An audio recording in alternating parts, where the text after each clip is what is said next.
ఓం ద్రాం దత్తాత్రేయాయ నమః. మొగలిచెర్ల దత్తాత్రేయ స్వామి వారి చరిత్ర. మా ఆధ్యాత్మిక జన్మ నిజమైన జీవిత ధ్యేయం. స్వామివారిని మేము నమ్మటము, మందిర నిర్మాణం పని జరుగుతూ ఉండటం, స్వామివారు తరచూ మా ఇంటికి రావటం వెళ్ళటం, కొందరికి ఆధ్యాత్మిక బోధ, మరికొందరికి చీవాట్లు ఇలా జరుగుతూ ఉండటంలో కొందరు దొంగ దాదాలు అమ్మవార్లు కూడా మాకు మందిరం కట్టించండి, మేము తపస్సు చేస్తాం, మాకు మీ పొలం ఇవ్వండి అంటూ సతాయించటం లాంటి చికాకులు ఈ వచ్చే వారందరికీ రాత్రి పగలు భోజన ఏర్పాట్లు వీటితో సతమతమైపోతున్నాము. ఇది చాలదన్నట్లు బంధువర్గంలో కొందరు పని మాలి మమ్మల్ని ఆ స్వామి వీళ్ళ మీద ఏ మత్తుమందో చల్లాడు. ఆస్తంతా ఇలా తగలెట్టేశారు వీళ్ళిద్దరూ.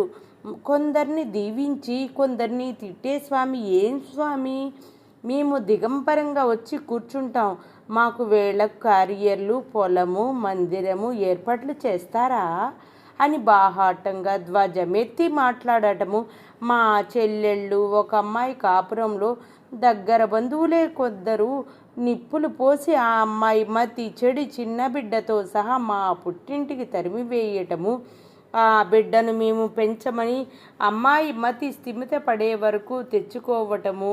మా పిల్ల పెంపకం విషయంలో కూడా బంధువర్గం, ఈ చిన్నపిల్ల పెంపకం, ఆ చెల్లెలు కాపురం, ఈ స్వామివారి సేవ, వచ్చిపోయి వారి సంతర్పణలతో అత్తగారి సేవ సరిగ్గా చేయటం లేదు ఈవిడ అంటూ నన్ను విమర్శించటం. ఈ విమర్శలకు కలతపడి నేను పాపను మరలా మా మిగతా చెల్లాయిలకు అప్పగించి రావటం, ఇలా సమస్యల తోరణాలు తయారయ్యాయి అగ్ని పరీక్షల్లా. అప్పుడే మా ఆడపడుచు ఒక ఆమె సంసారం అనుకొని చిక్కుల్లో పడి ఆవిడ భర్త పిల్లలు బాధ్యత కూడా మా మీద పడింది. మా ఆడబడుచును ఆమె భర్తను స్వామివారి వద్దకు తీసుకువెళ్ళగా ఆయన వాళ్లకు హితోపదేశం చేశారు. తర్వాత వాళ్ళ కాపురం చక్కబడింది. మా చెల్లాయి విషయంలో మాత్రం పాపను తెల్లమ్మ అనేవారు, మనసారా దీవించేవారు. మా చెల్లాయి సమస్యకు మాత్రం ఈ అమాయకపు తల్లికి త్వరలోనే ముక్తి ఉందమ్మా అనేవారు. ఆ ముక్తి అనే మాట మేము కష్టాలు తీరటం కాపురం నిలబడటంగా భావించాం. కానీ ఆ అమ్మాయి తర్వాత మరణించి జీవముక్తి పొందింది. ఈ సమస్యల సంక్షోభాలు ఎన్ని ఉన్నా జబ్బుతో ఉన్న అత్తగారి విషయంలో ఏ లోటు రానిచ్చేదాన్ని కాదు.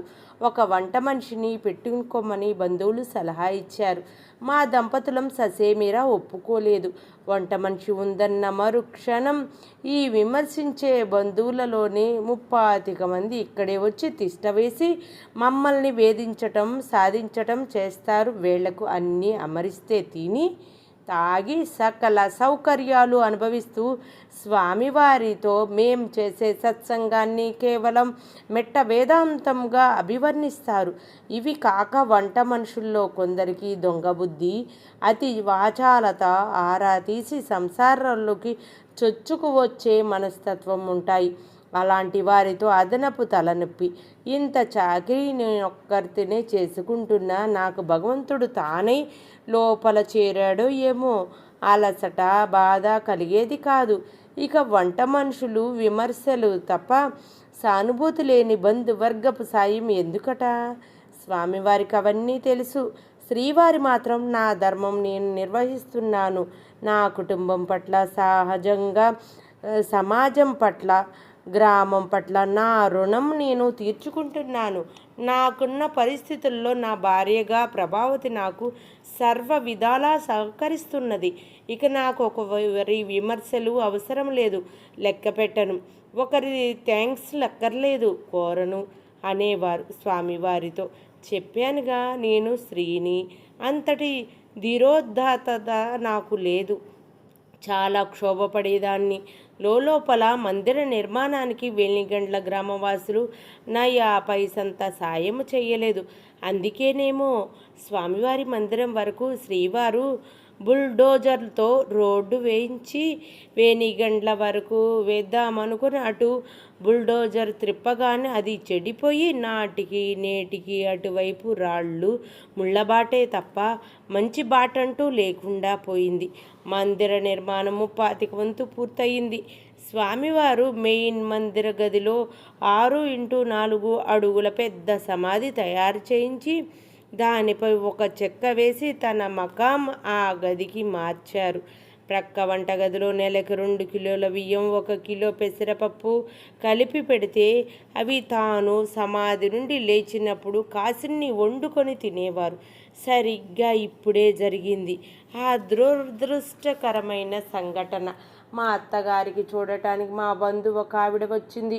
ఆ రోజే స్వామివారు మమ్మల్ని సాయంత్రం రమ్మని కబురు పంపారు. ఆవిడకు మాకు వంట చేశాను.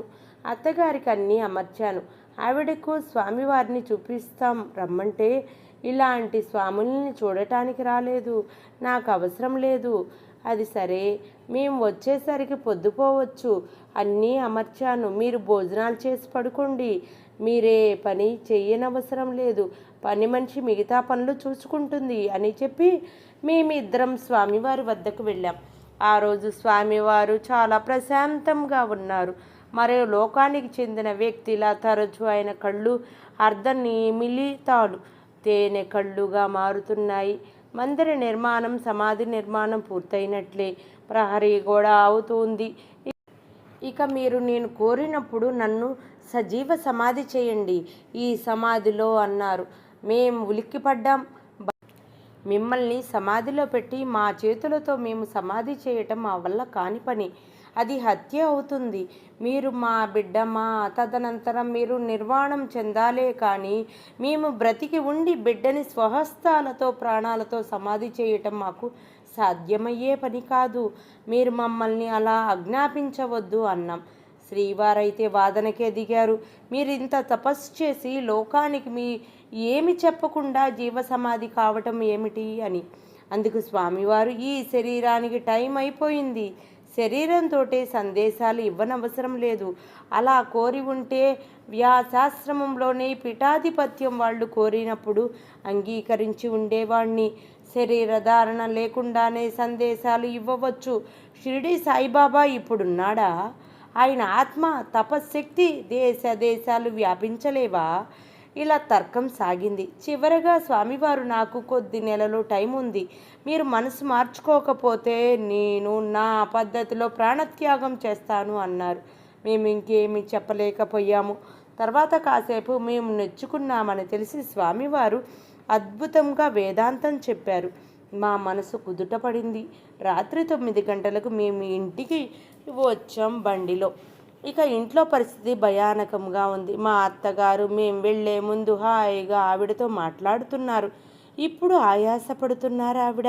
మా బంధువు మా అత్తగారిని కూర్చోబెట్టడం, లేవతీయటం చేస్తూ మమ్మల్ని చూడగానే మరలా వెళ్ళారో లేదో ఈవిడికి ఇలా ఆయాసం వచ్చింది. అసలు మీకు ఇంట్లో ముసలావిడ ఉందన్న ధ్యాస ఉందా? ఆవిడకు సేవ చేయాలని ఉందా? ఎవరో స్వాముల వారికి సేవ అంటూ ఈవిడను నిర్లక్ష్యం చేశారు. నేను మా అత్తగారికి ఎంత లేపి సేవలు చేశాను. ఆస్తి సేవ చేసినా వస్తుందా, చేయకున్నా వస్తుంది మీ బోటి వాళ్ళకి. ఇక ఇక్కడ ఈవిడను క్షణం ఉంచటానికి వీల్లేదు. రేపు నేను కనిగిరి వెళ్ళి అక్కడ ఈవిడుంటే ఏర్పాట్లు చేస్తాను అంది తీవ్రంగా. శ్రీవారికి నాకు బాధ కలిగింది. ఎంతగా నచ్చ చెప్పాలని చూసినా ఆవిడ రెచ్చిపోయి తాను తన అత్తగారికి చేసిన అపూర్వ అద్భుత అనన్య సామాన్య సేవలు ఏ కరువు పెడుతోంది. శ్రీవారు నిగ్రహించుకుని కూర్చున్నాము. నేను మాత్రం అత్తగారి ప్రక్కన కూర్చుని, మీకు ఇలా బాధ వస్తుందని తెలియదు, మేము ఊహించలేదు. ఇక మీదట ఆయన ఒక్కరు వెళ్ళొస్తారు స్వామివారి వద్దకు. నేను ఇంట్లోనే ఉంటాను. మీరు ఇందాక భోజనం చేయలేదు, అందరం భోజనం చేద్దాం అని చెప్పాను. ఒకానొక బిగ్గబట్టిన వాతావరణంలో భోజనం చేశాం. కానీ ఆవిడ బోధ ఫలితమో దైవమాయో, అత్తగారు నేనిక్కడ ఉండను నాయనా, ఆమె చెప్పినట్లు నేను కనిగిరి వెళతాను, రేపు కారు తెప్పించు అంది దృఢంగా. ఆవిడ ఇంకా దృఢంగా ఆ మాటే చెప్పింది. మీరు వంట మనిషిని పెట్టుకోరు, మాబోటి వాళ్లకు వచ్చి ఉండి సేవ చేసే అవకాశము లేదు, మీరు పట్టించుకోరు. ఇక ముసలావిడ చచ్చినా దిక్కుండదు అంది. ఇక చేసేది లేక పడుకున్నాం. శ్రీవారు నిద్రపోయారు. నాకు నిద్ర పట్టలేదు. 17 సంవత్సరముల ఉమ్మడి కుటుంబ జీవితంలో అందరి అవసరాలు తీరాకే మా ఇద్దరి అవసరాలను గురించి ఆలోచించేవాళ్ళం. కూతుర్లు, కొడుకులు, మనుమలు, మనుమరాళ్ళు ఎవరొచ్చినా ముందస్తుగా వాళ్ళందరికీ అన్నీ అమర్చాక మాకు, మా పిల్లలకి ఆనుకొని చేసేవాళ్ళం. అది సాదా బట్టలు, ఏ ఆడంబరం లేని జీవన విధానం. బిడ్డలు పుట్టిన రోజుల్లాంటి వేడుకలు మాకంటూ ఏ ప్రత్యేక ఆనందం, ఆర్భాటం అనేవి లేకుండా చేశాం. మా ఇద్దరిలోనే, మా పిల్లల్లోనే కొండంత తృప్తిని, ఆనందాన్ని, దుఃఖాన్ని, అనుభూతిని మృంగుకోవటం అలవర్చుకున్నాం. మా పుట్టింటి వైపు వారెవ్వరూ పట్టుమని 10 రోజులు ఇక్కడ ఉండిందే లేదు. అలా సమతూకం నిర్వహిస్తూ అత్తగారిల్లు, అత్తగారి వైపు బంధువులే నా వాళ్ళుగా ఈ పాత ఇంటి ఆవరణలో మా దంపతులు అవమానాలు, కష్టాలు, కన్నీళ్ళు, సంతోషాలు, రచనలు, సేవా కార్యక్రమాల తాలూకు సత్కీర్తి పిల్లల్ని మా నుండి దూరంగా పంపి చదువులు చెప్పిస్తూ ఆ వియోగాన్ని భరిస్తూ ఈ ఇంటిని, ఈ ఆస్తిని, ఈ వ్యక్తుల్ని ఒక్క గుప్పిటలా కర్తవ్య పాలన చేశాం. అలాంటిది మాకు దైవం ప్రసాదించిన గురు సేవ తప్ప, గురు బోధ ఆచరించటం తప్ప, ఆ గురువు దొంగ సాధువు కాడే, మహనీయుడే ఇంతటి చాకిరీలోనూ ఆ అత్తగారిని నిర్లక్ష్యం చెయ్యలేదే. ఆవిడ అలా రెచ్చిపోవటము, మా అత్తగారు తాను వెళతాననటము, ఇది అగ్ని పరీక్ష కాదా? మాకు కావాలని అపకీర్తి ఆపాదించటం కాదా? మాల్యాద్రి లక్ష్మీ నరసింహస్వామిని ధ్యానించుకుంటూ నిద్రలేని ఆ రాత్రి అలా గడిచిపోయింది. తెల్లవారి శ్రీవారు మరో అత్తగారిని నచ్చచెప్పారు. ఆవిడ ఒప్పుకోలేదు. వచ్చిన ఆవిడ ఒప్పుకోనివ్వలేదు. శ్రీవారు వెళ్ళి కారు తీసుకువచ్చారు. మరునాడు ఉదయం అత్తగారు, ఆవిడ, శ్రీవారు కారులో బయలుదేరారు కనిగిరి. అక్కడ ఆమెను వదిలి శ్రీవారు రాత్రికి వచ్చారు. ఇద్దరికీ బాధగా ఉంది. నేను అత్తగారి అభిప్రాయ భేదాలు ఉన్నా, అప్పుడప్పుడు కీచులాటలు ఉన్నా, అవి 1 గంటో 2 గంటలో 11 మంది పిల్లల తల్లి అయిన ఆవిడ జీవితంలో ఆటుపోట్లు తిని నన్ను తన పిల్లలలో ఒక్కరిగా చూచుకున్నది. తిట్టినా పెట్టినా మరలా నేను నొచ్చుకుంటే నచ్చ చెప్పుకునేది.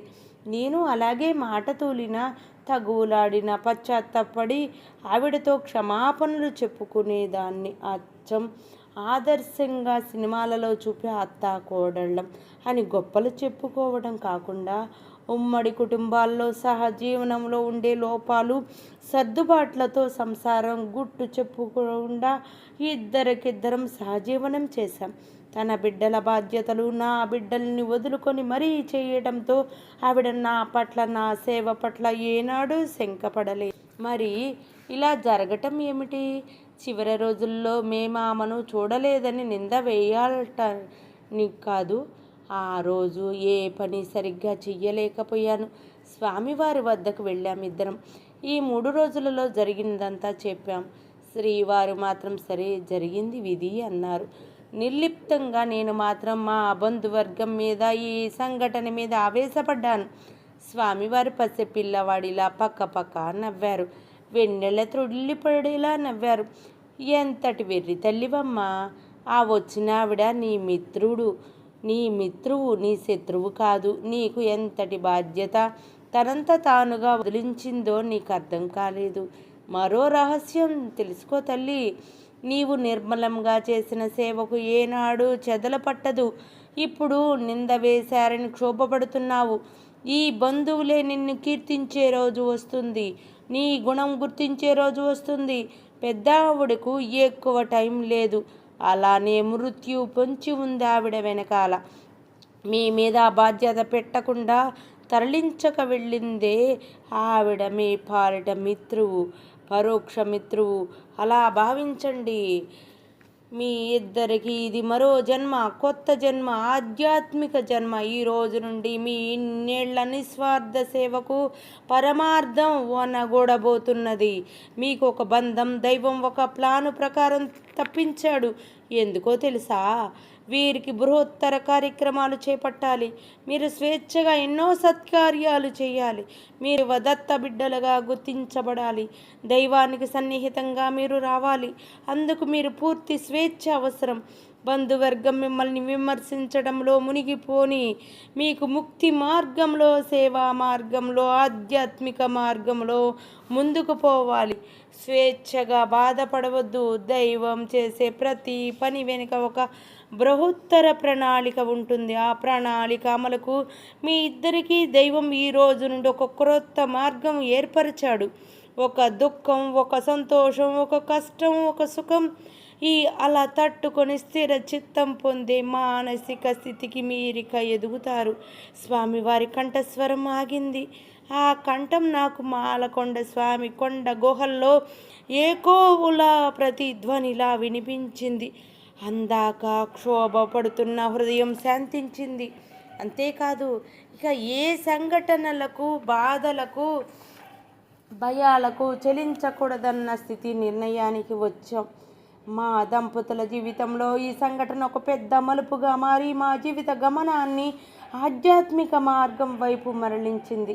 ఇక మర్నాటి నుండి స్వామివారి కోసం వచ్చే భక్తులు, భగవన్నామం, స్వామివారి రావటం వెళ్ళటం, నిరంతర సత్సంగం, మండనమిశ్రుని ఇల్లులా ఈ పాత ఇల్లు భగవన్నామం, భగవత్ చర్చలు, భక్త బృందాలతో పునీతమై పావనమై ఇక్కడ ధూళి కూడా భగవత్ పాద రేణువులా మారిపోయింది.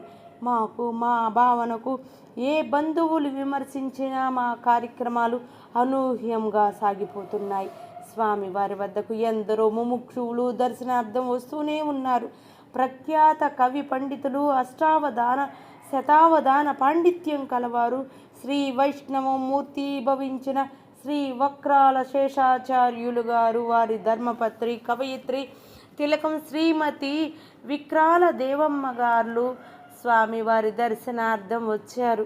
వారు స్వామివారితో మాకు అర్థం కాని ఎన్నో వేదాంత విషయాలు ప్రశ్నించారు. స్వామివారి వాటన్నిటికీ సమాధానాలు చెప్పారు.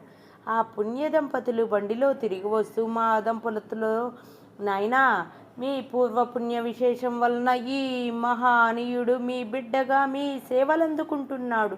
ఆయనది పరావిద్య, మాది కేవలం ఆ జన్మాంతరాల సంస్కారం. తపస్సు ముందు మా పాండిత్యం కేవలం తృణప్రాయం. ఆయన కారణజన్ముడు, జీవన్ముక్తుడు. ఏదో కొంత శరీరధారణ కొరవ ఉండి జన్మ తీసుకున్నాడే తప్ప ఇక జ్ఞానజ్యోతిని లెక్కించటానికి, తర్కించటానికి మన ఓటి వారి జ్ఞానం చాలదు అని చెప్పారు. ఇంటికి రాగానే శ్రీ విక్రాల శ్రీదేవమ్మ గారు స్వామివారిపై అశ్రువుగా పంచరత్నాలు చెప్పి ఆ పద్యాలు వ్రాసి ఇచ్చింది. ఆ పుణ్య దంపతులు వెళ్ళిపోయారు ఊరికి.